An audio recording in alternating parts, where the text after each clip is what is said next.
Ladies and gentlemen and Psycho Babble fans all over the world, I am here with writer extraordinaire Lauren Buekes. Lauren, welcome to Psycho Babble. Thank you so much. I'm good. I am psycho and I'm good at babbling, so I feel it's a natural fit. Let's start right off with The Shining Girls. Right. I started reading a book. I'm like hooked. I read it about a third grade level, so it's going to take me a long time. The book is set in Chicago. That's right. You really go into a lot of details about Chicago. Have you spent a lot of time in Chicago? I spent about 6 months in Chicago, so it's not a lot of time, no. And I'm actually from South Africa.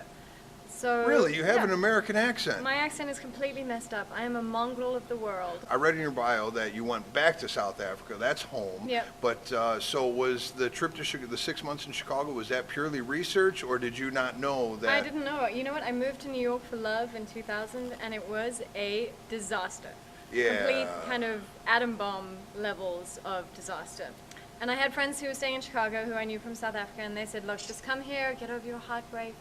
And so I did. I came and lived in Chicago for 6 months, and I was a journalist, so I was writing some stories about America for South African publications, and got to know the city a little bit to feel that I had enough of a feel for it to be able to write about it. So I lived in Chicago for 6 months. All right. Then I went back to South Africa, and I wrote some books, and I worked on a kids' TV show, and I made a documentary, and then I came up with the idea for a book about a time-traveling serial killer. All right. I knew I specifically didn't want to set it in South Africa because, you know, I could have done a Bill and Ted's Excellent Killing Spree, you know, Right. like caveman days through to Middle Ages, killing Shakespeare, killing Hitler. You know, it could have been quite a fun, silly book. Right. But I wanted to do a more serious one, and I wanted to focus on the 20th century and how that shaped us. And if I'd set that in South Africa, it would have become an apartheid story. Okay. It would have been, you know, about the racist regime and Mandela and everything else, and that would have overshadowed absolutely everything. So I specifically decided to set in an American city, and Chicago felt right. Oh, Chicago's the greatest city in It the is. world. So Beautiful, amazing, shining city. See, and I'm glad. I mean, I feel bad that your love thing in New York didn't Yeah, work out, but well. New York sucks. Chicago is where it's at. Yay, Chicago. Now, we've talked about the plot. It's a time-traveling serial killer set in Depression-era Chicago, and we understand where you got the base. But it's kind of dark. I mean, like the first paragraph, a spoke in the eye, you know? I mean, how dark of a personality are you? What is that? What's the day in the mind of Lauren like?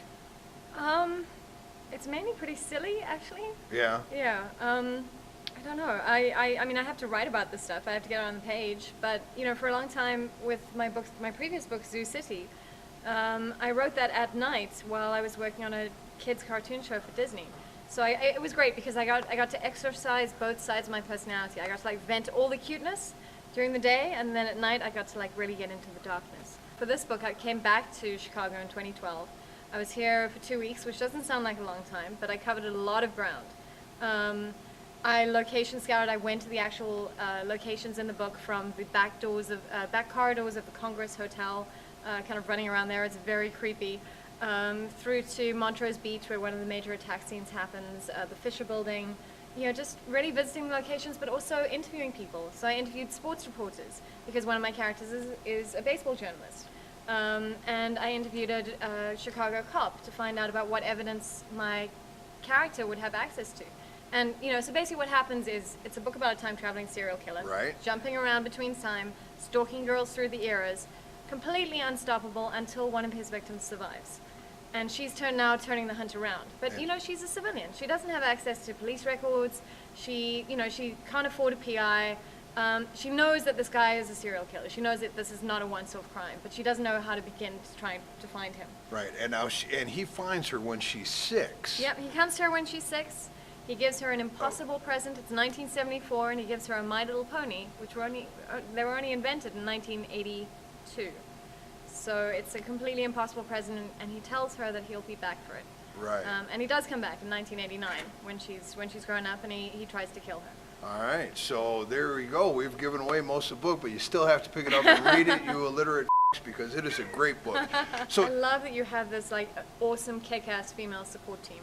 I do. My 14-year-old daughter, who I love very much, she just moved in with me. PSYCHO BABBLE viewers, if you go near her, I'll kill you. So, and my girlfriend, she's brilliant. She gave me half the questions that I asked you today. And so, anyways, tell me about Glitter Boys in Gangland. So you're a director, and you won an award in the San Diego Black Film Festival. Mm-hmm. Tell me about that.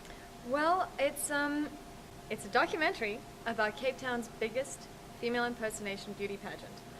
All right, and so you went out and hung out with guys, girls, what do you call them? Well, if they're wearing women's clothes, they're girls. Okay. And some of them are living as women, and some of them are transitioning towards being women, and some of them are guys in their normal life and just do this for kicks. So it was actually a great range of people. So, and there was a big controversy about the one, you can see it in the trailer, there was a big controversy about the one contestant we followed around, Caden, because she was going through the operation. And she has started on female hormones, which makes her hair much thicker and more glossy, and she'd had kind of boobs from the hormones, and everyone else was like, oh, well, this gives her an unfair advantage, and the organizer was like, you know what? That's all true, but at the end of the day, we've all got dicks here. Big and fat and thin and short and thick. And if she's still got her dick, she's in. So... Which is the organizer's words, not mine. It's in the trailer. That's the organizer's words. It's in the trailer. So, we got people showing up, and I'm just to start doing dick jokes. Well, I think that was probably exactly the right moment for them to show up. Yeah, here we go. She's going to get out the mace. Jeez. Do they have sports in South Africa? Not really. We just kind of ride zebra. Ride zebra? Okay. Really? I'd like to ride a zebra. What do you mean? No, now I'm disappointed. I'd like to ride. I mean, I was thinking, all right, I got to go to Johannesburg to ride a zebra. We barely have electricity. It's, we live in mud huts. We ride zebra. You got to fight with the lions on the way to work. It's pretty intense. I think she's being sarcastic, PSYCHO BABBLE. Could make me cry. Okay, so back to your books, which is what we're here to talk about. 3 books out. Now, The Shining Girls was picked up recently. I read there was a bidding war for that. Now, I mean, that had to work out well for you. What is that like to go through that where you're a journalist, author, and kind of all of a sudden your big break comes through? What is that? I mean, walk me through that experience. Well, it started with Zoo City, which is a book set in Johannesburg. It's a black magic detective story. And it did okay. Did the detective ride a zebra? No, she didn't. But she does have a sloth. So. Of course, excellent. As you do. But it was about criminals with magical animals in a very real life, very gritty Johannesburg. So it was kind of Philip Pullman's The Golden Compass meets The Wire in Johannesburg. And that won the Arthur C. Clarke Award, which is a pretty big deal, especially in the UK. It's one of the biggest science fiction awards. And I was completely gobsmacked when it won. I just spilt red wine down the front of my dress, and I had to go up and receive this award and stumble out. You want to talk about PSYCHO BABBLE? I had to stumble out a speech, and it was all very overwhelming and amazing. And it came at a really good time because Zoo City was actually about to go out of print in South Africa, and suddenly the book went into reprints, and suddenly there were lots of other editors who suddenly knew who I was. And then I came up with this idea for a book about a time-traveling serial killer, which is obviously a very sexy, cool concept. And I managed to pull it off in the writing, and my agent managed to get the book into this crazy bidding war. And it was incredibly stressful. It was crazy. I mean, I have a 4-year-old daughter, and we were trying to, tuck her into bed, and these phone calls kept coming in. And my husband and I had to keep swapping and running in and out of the room to try and deal with these crazy phone calls with editors phoning and wanting to talk to me and convince me why I should pick them. Now, the normal experience as an author is, it's a bit like being an Avon lady or maybe a Jehovah's Witness. You're the one kind of knocking on the door saying, please, I've got this really great thing I need to tell you about, please let me in. And, normally doors get slammed in your face. But this was like being on a literary dating game show, there were all these editors phoning me and saying, please, pick us. And it was amazing. And we were in bad financial trouble at the time. I mean, we'd been working for an animation company, my husband and I, and it shut down, and we weren't actually sure how we were going to pay the mortgage or my kids' school fees. And he was starting a new business, and I took a risk. Instead of going back and doing journalism or more TV writing, I put everything I had into this book, and it paid off.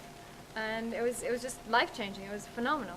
That is a kick-ass story. That's much too heartfelt to be on Psycho I'm Babble. No, that is, but that is Should we like throw in some more dick jokes? just so dumb.